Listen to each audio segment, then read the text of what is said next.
ఇక తెలంగాణ అసెంబ్లీలో మాజీ మంత్రి హరీష్ రావు మాట్లాడుతున్నారు. లైవ్ లో చూద్దాం. సంతోషంగా ఉంటేనే అభివృద్ధి కార్యక్రమాలు సంక్షేమ కార్యక్రమాలన్నీ కూడా ప్రజలకు సజావుగా చేరేటువంటి అవకాశం ఉంటుంది. ఈరోజు వాళ్ళందరూ కూడా తీవ్రమైనటువంటి మనోవేదనతో ఆవేదనలో ఉన్నటువంటి పరిస్థితి ఉంది. ముఖ్యంగా దేశంలో ఎక్కడ లేని విధంగా ఈరోజు రాష్ట్ర ప్రభుత్వ ఉద్యోగులకు 6 డిఏలు పెండింగ్లో ఉన్నటువంటి పరిస్థితి. అదేవిధంగా పిఆర్సీ అధ్యక్ష, ఈ ప్రభుత్వం వచ్చి 2 సంవత్సరాలైనా ఇంతవరకు పిఆర్సీ ఇయ్యలేదు. ఉద్యోగులందరూ కూడా కోరుతా ఉన్నారు వెంటనే పిఆర్సీ విడుదల చేయాలని. గతంలో కేసీఆర్ గారు 43-39% పిఆర్సీని మా ప్రభుత్వం ఇచ్చింది అధ్యక్ష.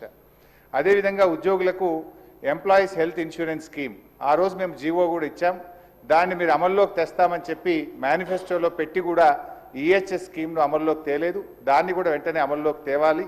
ఉద్యోగుల జీపీఎఫ్ తదితర బకాయిలన్నీ కూడా విడుదల చేయాలని మీ ద్వారా ప్రభుత్వాన్ని కోరుతున్నాం అధ్యక్ష. ముఖ్యంగా రిటైర్డ్ ఉద్యోగులైతే ఈ మధ్య మనం చూస్తూ ఉన్నాం 39 మంది రిటైర్డ్ ఉద్యోగులు బెనిఫిట్స్ ప్రభుత్వం నుంచి వాళ్ళ సేవింగ్స్ వాళ్ళకి ఇవ్వకపోవడం వల్ల వైద్యం కూడా చేయించుకోలేక ఈరోజు 39 మంది రిటైర్డ్ ఉద్యోగులు మరణించారు.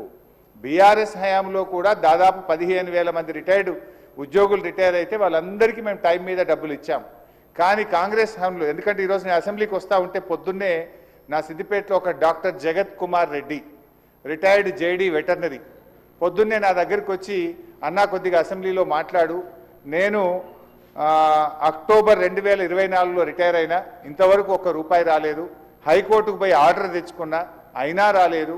హైకోర్టులో కంటెంప్ట్ వేస్తే కూడా వాయిదాలు అడుగుతూ ప్రభుత్వం మమ్మల్ని ఇబ్బందులు పెడతా ఉంది.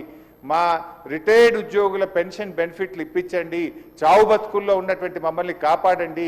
30-35 ఏళ్ళు ప్రభుత్వానికి సేవ చేసినటువంటి రిటైర్డ్ ఉద్యోగులను ఈ రకంగా వేధించడం ప్రభుత్వానికి తగదు, దయచేసి ప్రభుత్వం దృష్టికి తీసుకుపోండి అని చెప్పి పొద్దున్నే నా ఇంటికి 7 గంటలకే వచ్చి కూర్చున్నాడు సార్. నేను బయటకు వచ్చేసరికి ఏంది ఇంత పొద్దున్న వచ్చినామంటే, ఇట్లా ఉందన్న ఆరోగ్యం బాగాలేదని చెప్పమంటే బట్టి గారికి చెప్తా తప్పకుండా ఈరోజు నేను మాటించి వచ్చి ఈరోజు చెప్తా ఉన్నాను అధ్యక్ష.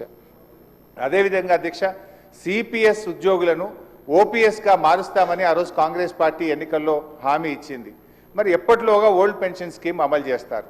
మరి ఈలోపు గత 2 సంవత్సరాల నుంచి సిపిఎస్ కింద రాష్ట్ర ప్రభుత్వం కట్టాల్సిన కాంట్రిబ్యూషన్ డబ్బులను కూడా మీరు కట్టకుండా దాన్ని దారి మళ్లిస్తూ ఉన్నారు. అసలు కాంట్రిబ్యూషను కట్టలేరు, ఓపీఎస్ తేకపోవడం వల్ల 2 లక్షల మంది సిపిఎస్ ఉద్యోగుల భవిష్యత్తు ఈరోజు ప్రశ్నార్థకంగా మారుస్తూ ఉన్నారు. దయచేసి సిపిఎస్ కాంట్రిబ్యూషన్ కట్టండి, ఓపీఎస్ విధానాన్ని ఇచ్చిన మాటకు కట్టుబడి తక్షణమే అమల్లోకి తేవాలని చెప్పి మీ ద్వారా కోరుతున్నాం అధ్యక్ష.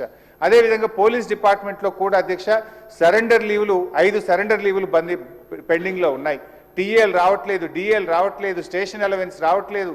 మొన్న ఒక జూబ్లీ హిల్స్ ఎలక్షన్ ఉంటే యూసఫ్ గూడ బటాలియన్ మాత్రం సరెండర్ లీవులు టీఏలు ఇచ్చిండ్రు.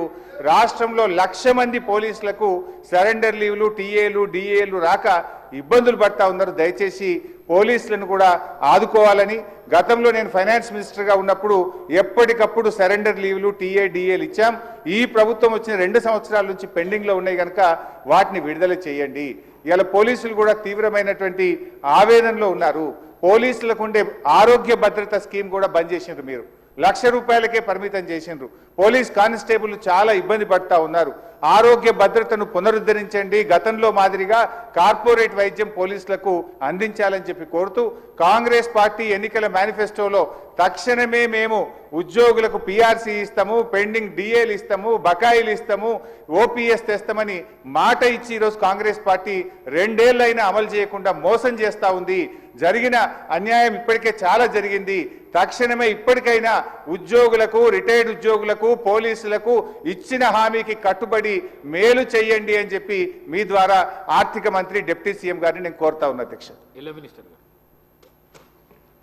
అధ్యక్ష, గౌరవ సీనియర్ శాసనసభ్యులు హరీష్ రావు గారు ప్రస్తావన చేసిన అంశాలన్నిటిని కూడా నోట్ చేసుకున్నాం అధ్యక్ష. కానీ సభ దృష్టికి కొన్ని విషయాలు ఈరోజు హరీష్ రావు గారు వారి పార్టీకి సంబంధించి ఉద్యోగస్తుల గురించి, వారి సంక్షేమం గురించి మాట్లాడుతున్నారంటే ఏ విధంగా ఉందంటే దయ్యాలు వేదాలు వలికినట్టు ఉంది అధ్యక్ష. ఉద్యోగస్తులకి ప్రతి నెల వారి జీతభత్యాలకు సంబంధించి 20 తారీఖు వరకు జీతాలు ఇయ్యలేని పరిస్థితుల్లో వారి ప్రభుత్వం నడిపారు. ఇప్పుడు వారి ఉద్యోగస్తుల గురించి మాట్లాడుతూ ఉన్నారు అధ్యక్ష. ఏదేమైనప్పటికీ ఉద్యోగస్తులకు సంబంధించిన సంక్షేమం, వారికి రావాల్సిన జీపీఎఫ్ కానీ, రిటైర్ అయిన పబ్లిక్ సర్వెంట్స్ సంబంధించిన అంశం విషయంలో ఒక సిస్టమ్ని ఏర్పాటు చేసుకొని వారికి ఏ విధమైన ఇబ్బంది రాకుండా అన్ని విధమైన చర్యలు తీసుకుంటామని గౌరవ సభ్యులకు తెలియజేస్తా ఉన్నారు. శ్రీ మాజిద్ హుసేన్.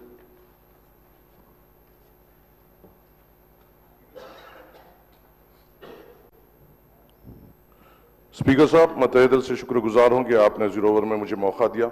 मैं आपके जरिए से हुकूमत के सामने ये बताना चाहता हूं साहब कि नामपल्ली हलके में मेजर गवर्नमेंट हॉस्पिटल से जो रियासत तेलंगाना के सबसे बड़े हॉस्पिटल है, एक है एमएनजे कैंसर हॉस्पिटल, दूसरा है नीलोफर चिल्ड्रंस हॉस्पिटल, तीसरा है सरोजनी देवी हॉस्पिटल और एक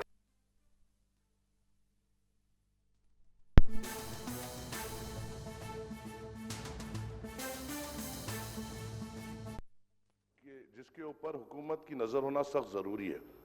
नामपल्ली एरिया हॉस्पिटल में करीबन 500 से ज्यादा आउट पेशेंट्स हर रोज आते हैं और उसका आउट पेशेंट वार्ड तकरीबन पूरा कंजस्टेड हो चुका है और वहां पे जो गरीब आता है उनके लिए कई दुश्वारियां वहां पे हो रही है और खास तौर से वहां पे जो डॉक्टर्स के पोस्ट है, चाहे वो नामपल्ली एरिया हॉस्पिटल रही है या नीलोफर रही है या सरोजनी और एमएनजे, कई डॉक्टर्स के पोस्ट वेकेंट है और जो प्रेजेंट डॉक्टर्स हैं उनके ऊपर बहुत ज्यादा प्रेशर बढ़ गया है इतने ज्यादा नंबर्स को कैटर करने के लिए।